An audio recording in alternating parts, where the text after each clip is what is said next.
Y'all sometimes forget how crazy my life is working on a cruise ship. I live shoulder to shoulder for about 6 months with 1,000 strangers, and then every 9 or 7 days, 4,000 new neighbors come in and visit me. Like this week, my parents are on board. They spent thousands of dollars, traveled thousands of miles just to see me perform.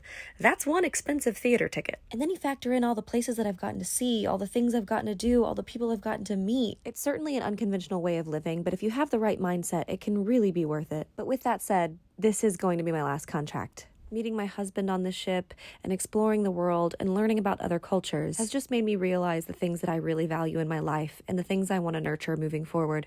I'm really eager to share this chapter of my life with all of you, and I hope you follow along for more brain rambles and B-roll, because that's kind of where my creativity is right now.